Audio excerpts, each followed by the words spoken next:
Saudações a todos, nossos votos de muita paz. Sejam todos muito bem-vindos a mais uma terça-feira que estudamos a educação do espírito à luz do Consolador.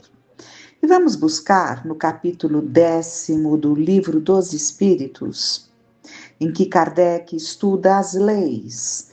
E nesse capítulo 10º ele faz um estudo sobre a lei da liberdade natural.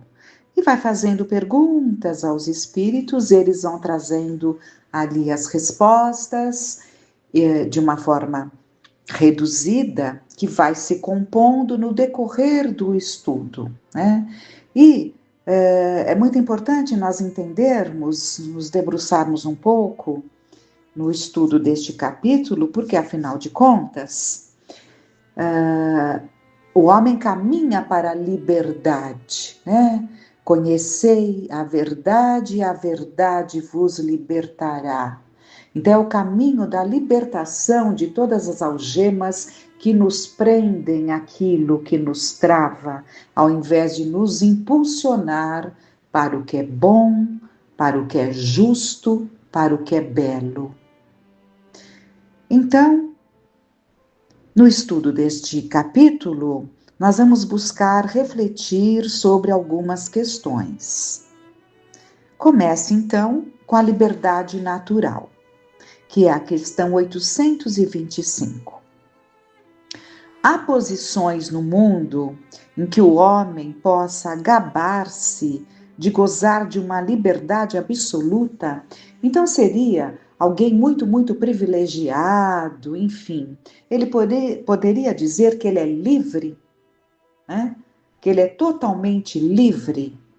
Vamos ver a resposta. Não, porque vós todos necessitais uns dos outros, os pequenos como os grandes. Então, vós todos necessitais uns dos outros, os pequenos como os grandes. E sempre que eu busco esse capítulo, eu me lembro que eu já tive em minhas mãos um sermão do Martin Luther King, quando, entre outras coisas, estava lá algo que marcou muito. Há muito tempo eu li, eu nunca mais me esqueci. Que nós necessitamos tanto uns dos outros, que no café da manhã, na mesa posta pela manhã, se nós pararmos para pensar, aquilo que nós colocamos nas nossas mesas para nos alimentarmos, quantos não se movimentaram para que aquele momento, aquele alimento pudesse estar nas nossas mãos? Vamos pensar desde o agricultor, né? Temos ali os pãezinhos nas mãos, mas pegarmos a caminhada disso que se transformou num pãozinho, como que podemos ter um pão à mesa? Qual foi a trajetória deste pão para estar na nossa mesa? Quantas mãos, quanto suor, quanto empenho, quanta ação.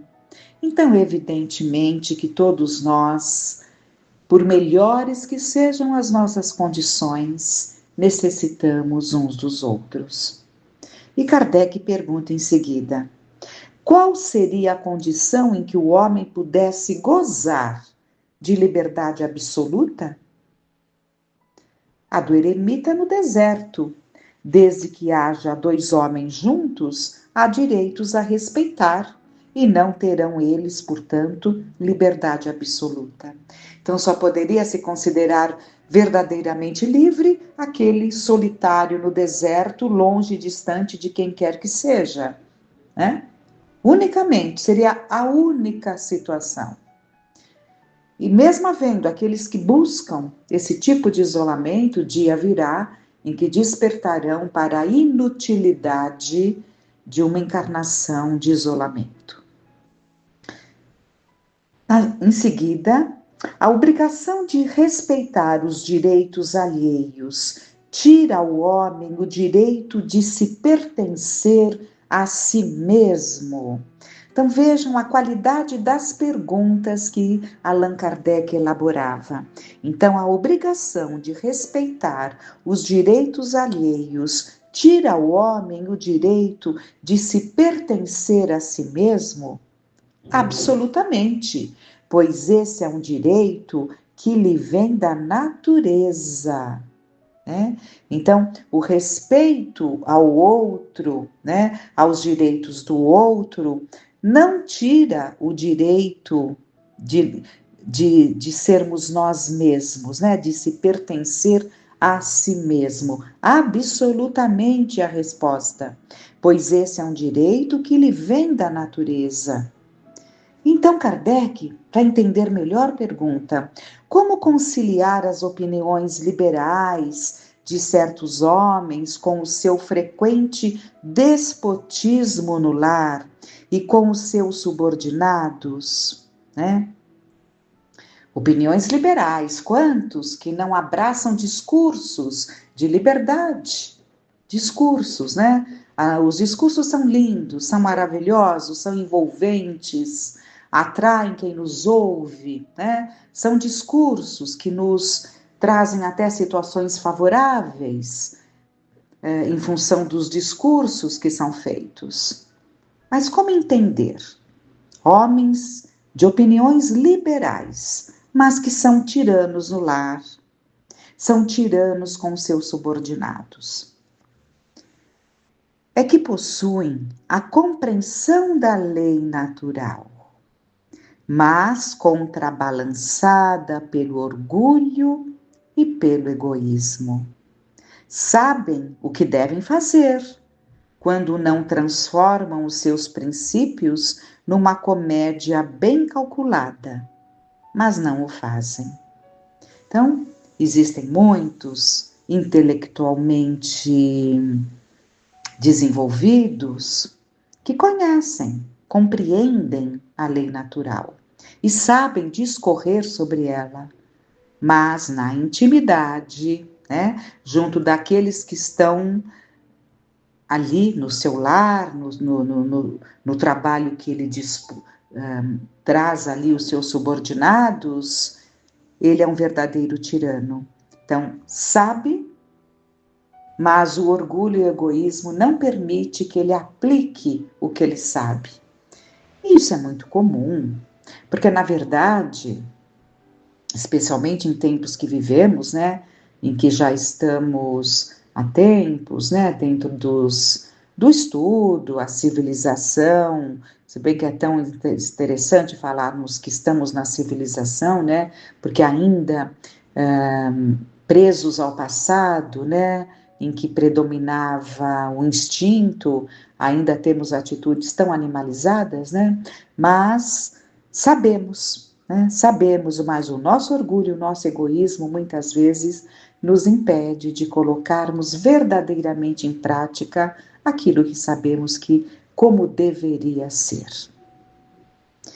Aí Kardec completa a pergunta na 828A, que complementa a anterior. Os princípios que professaram nesta vida lhes serão levados em conta na outra? Quanto mais inteligência tem o homem para compreender um princípio, menos excusável será de não o aplicar a si mesmo.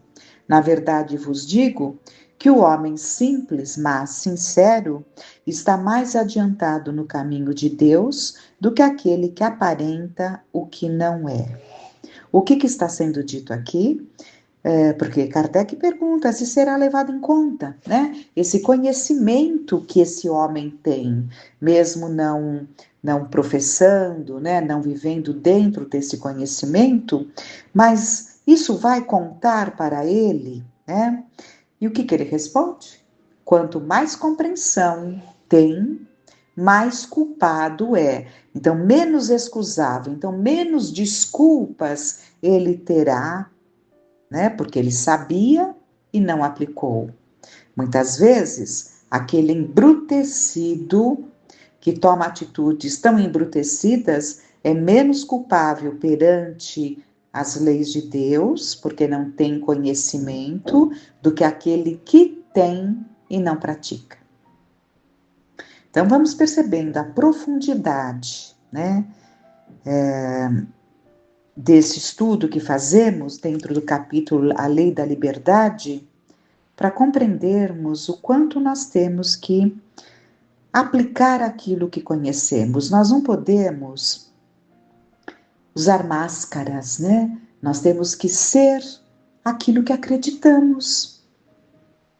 Temos que ser aquilo que achamos que devemos ser, né? Então, conforme vamos aprimorando o nosso entendimento, é preciso que esse entendimento se verifique, se expanda, se expresse, melhor dizendo, nas nossas atitudes. Em seguida, Kardec desenvolve o tema escravidão. Na 829, então, ele pergunta: há homens naturalmente destinados a ser propriedade de outros homens? Vamos ver. Toda sujeição absoluta de um homem a outro é contrária à lei de Deus. A escravidão é um abuso da força e desaparecerá com o progresso, como pouco a pouco desaparecerão todos os abusos. Aí Kardec então vai fazer uma colocação em cima dessa resposta dos espíritos. A lei humana que estabelece a escravidão é uma lei contra a natureza, pois assemelha o homem ao bruto e o degrada moral e fisicamente, né? Então, fica bem claro aqui que toda sujeição absoluta de um homem a outro é contrária à lei de Deus. Mas vamos lendo as outras questões que se seguem. A próxima continua falando sobre a escravidão, para nós compormos um entendimento adequado. Então, Kardec pergunta: quando a escravidão pertence aos costumes de um povo, são repreensíveis os que a praticam, nada mais fazendo do que seguir um uso que lhes parece natural? Excelente pergunta. Vamos ver. O mal é sempre o mal. Todos os vossos sofismas não farão que uma ação má se torne boa, mas a responsabilidade do mal é relativa aos meios de que dispondes para compreender. Aquele que se serve da lei da escravidão é sempre culpável de uma violação da lei natural. Mas nisso, como em todas as coisas, a culpabilidade é relativa. Sendo a escravidão um costume entre certos povos, o homem pode praticá-la de boa fé como uma coisa que lhe parece natural. Mas desde que a sua razão, mais desenvolvida e, sobretudo, esclarecida pelas luzes do cristianismo, lhe mostrou no escravo um seu igual perante Deus, ele não tem mais desculpas. Então, na medida em que ele percebe, conhecendo as leis divinas que nos regem, conhecendo os ensinamentos do Cristo, que traduziu para nós, que trouxe para nós o pensamento de Deus, a vontade de Deus, é claro que conhecendo e continuando a agir, submetendo outros à escravidão, mesmo que dentro das leis humanas vigentes, está em erro, porque já entende, né? Tanto que nós temos muitos casos, né? No tempo da escravidão do Brasil, nem todos os senhores de fazenda eram déspotas, né? Muitos levavam, nem sei se muitos, né? Talvez seja melhor usar alguns, não sei exatamente, mas alguns faziam com que os seus escravos, né? participassem ali dos benefícios das colheitas, participassem de uma forma muito mais amena, amorosa, não separavam famílias, né? Porque muitos deles separavam com objetivos, né? De não se fortalecer um vínculo, um laço, você sozinho, num trabalho escravo, você vai aos poucos até desistindo de uma ideia de luta, por exemplo, né? Porque você está você mesmo ali, você se acomoda àquilo, né? Mas quando você tem uma família, quando você cria os seus filhos, então você começa a desejar um outro caminho para os filhos. Então, o que que eles faziam? Eles separavam as famílias, né? Separavam a esposa do esposo, os filhos, e assim eles conseguiam manter, né, os escravos da forma como eles entendiam que para eles seria melhor. Mas havia aqueles que permitiam as famílias morando em condições normais, né, naturais, nem todos entendiam que tinham que estar todos ali como animais juntos, em qualquer idade, tudo ali junto numa senzala. Normalmente, quem já viajou para o nosso interior aí de Minas, quantas senzalas já visitamos e pouco ventiladas no porão das fazendas. Então, evidentemente que são situações muito delicadas, mas o que, que a gente percebe claramente? Cada um responderá de acordo com o grau do seu conhecimento, né? E as condições desumanas não precisa ter muito conhecimento. Se sabemos que até aos animais nós temos que tratar, né, com cuidados, imagine os seres humanos. Então, são situações de muitos comprometimentos e nós sabemos que ainda hoje muitas obsessões que ainda não foram diluídas, ou seja, ainda estão vivas nos corações de espíritos ainda vingativos, porque não conseguem se desligar desse passado doloroso. Muitas das obsessões ainda são em decorrência desse período de escravidão, no nosso caso aqui no Brasil, né?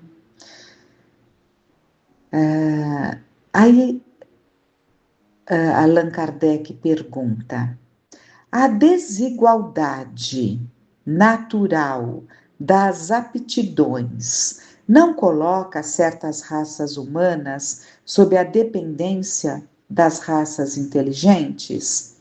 Então vamos pensar ali nas raças que estão iniciando o seu processo evolutivo, que ainda estão mais próximas da infância evolutiva, né? E outras que já estão há muito tempo na caminhada. Então nós sabemos que existem essas diferenças e que são diferenças naturais de tempo de criação, né?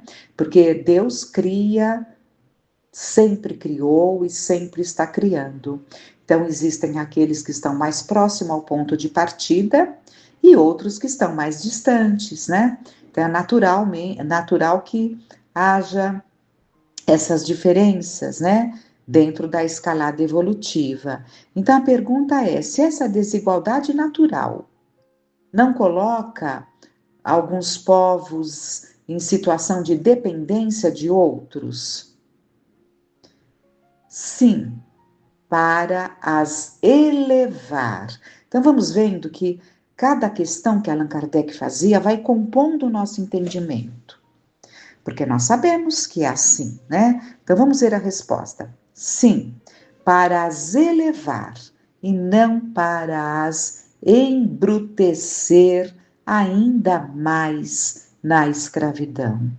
Os homens têm considerado há muito certas raças humanas como animais domesticáveis, munidos de braços e de mãos, e se julgaram no direito de vender os seus membros como bestas de carga.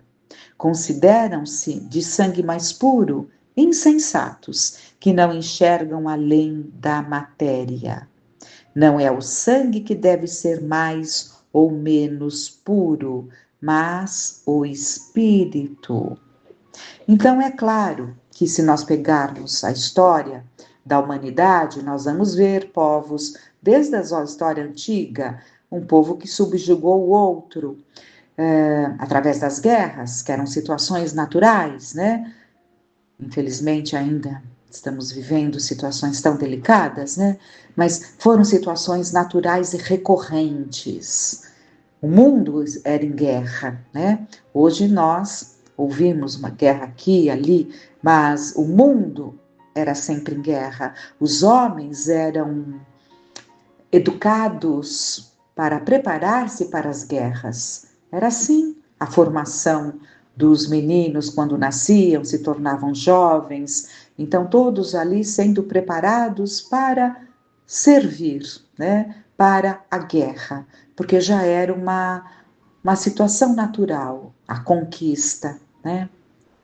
Evidentemente que são situações delicadas, porque existe a violência, né? E tudo que é contrário à lei de Deus é mal, é como nós acabamos de ler agora há pouco. O mal é sempre o mal, não foi isso que nós lemos? Mas nós sabemos que, mesmo dentro dessas situações, estudando já percebemos isso, mesmo dentro dessas situações tão dolorosas, existe um crescimento.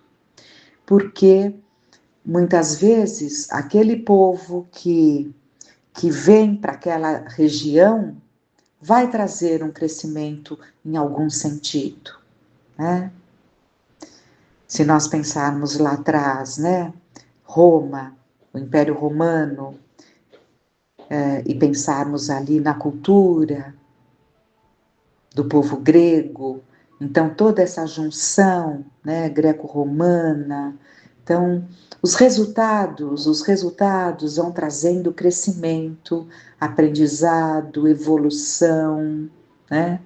Então, e esse deveria ser o objetivo, né? O objetivo, aquele que tem uma condição melhor, suprir a necessidade do outro povo que se encontra em situações ainda mais difíceis, levando para lá o avanço, o crescimento. E isso será o palco da vida. Nós sabemos que tudo isso está sendo preparado e definido para esses tempos melhores, onde não haverá mais essas situações, porque nos sentiremos irmãos uns dos outros. Irmãos compartilham, não dividem. Irmãos compartilham. E vamos lá, não é? São pontos difíceis, né? Que temos que refletir muito. Foi tudo perdido? Tantas lutas, tudo perdeu-se? Não, porque aprendemos muito. Nos períodos difíceis estamos em crescimento.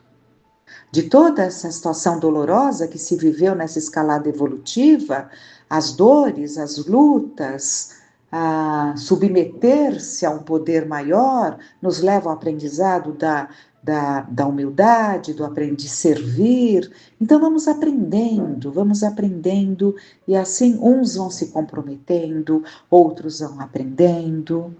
E quando o espírito decide aprender, aproveitar a encarnação, quer ele esteja no mando, em situação privilegiada, quer ele esteja ali em situação de subalterno, ele vai aprender.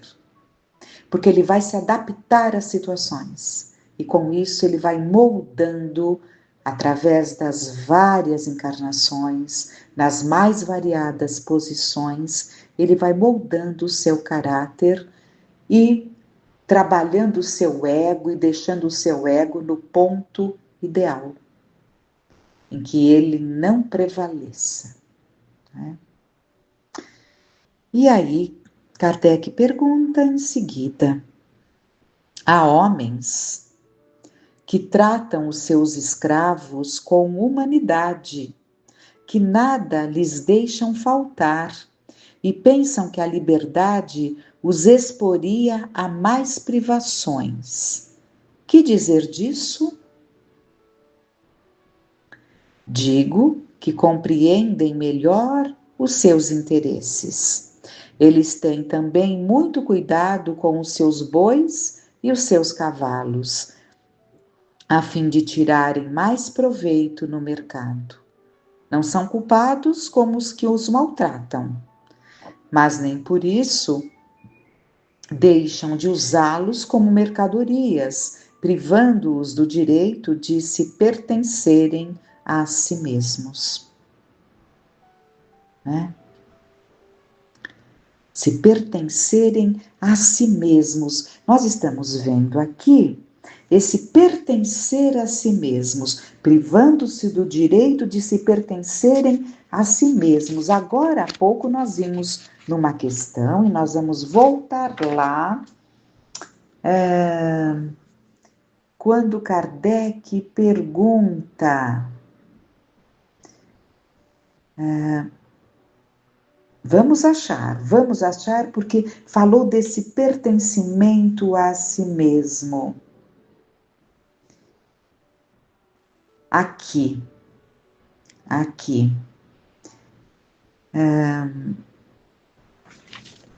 É difícil achar, não é? Mas todos nos lembramos que acabamos de ler há pouco que essa noção, portanto, de liberdade, não é? É o sentimento de pertencermos a nós mesmos. Isso é dito aqui, né? Isso. Mas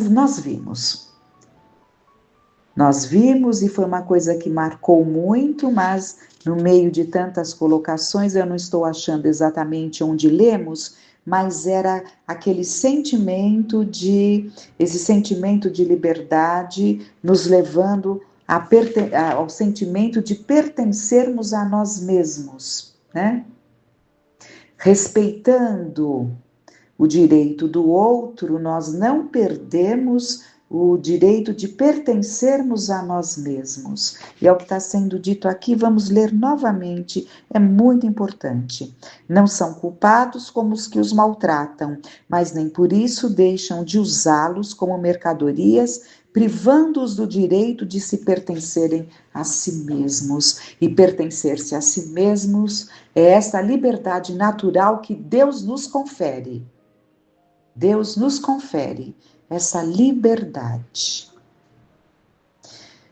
Vamos ver depois, na próxima oportunidade, a liberdade de pensamento, a liberdade de consciência, o livre-arbítrio, como é importante o livre-arbítrio, porque nós sabemos que na escalada evolutiva, no princípio, quando adentramos no reino da humanidade, o nosso livre-arbítrio era muito cerceado, assim como nós cerceamos o livre-arbítrio de uma criança que ainda não tem autonomia por si só.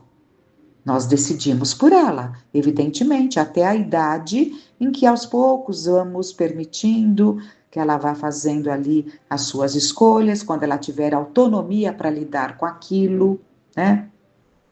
Nós não vamos falar para uma criança pequena abrir o guarda-roupa e dizer que roupa você quer pôr hoje.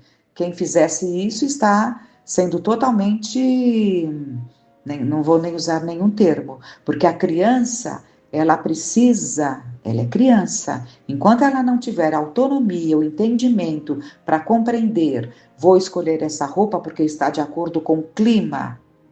Hoje está frio, hoje está calor. Vou escolher essa roupa porque onde eu vou, essa roupa é adequada e não esta. Enquanto ela não tiver esses discernimentos, evidentemente que a escolha vem ali da mãe, do pai, né? Evidentemente. Então, o livre-arbítrio, voltando à ideia, quando somos crianças, ele é cerceado.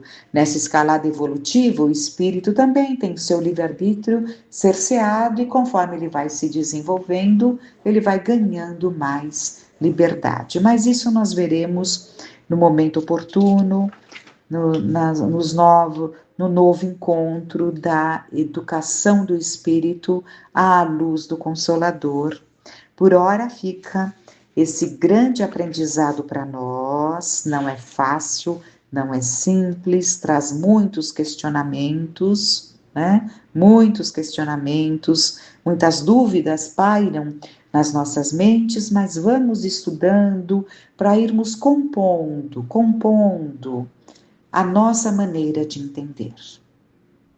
Vamos agradecer a Deus, a Jesus, com muita gratidão por tanto aprendizado, por tantos estudos que nos levam a reflexões. E assim agradecidos, que fiquemos em paz.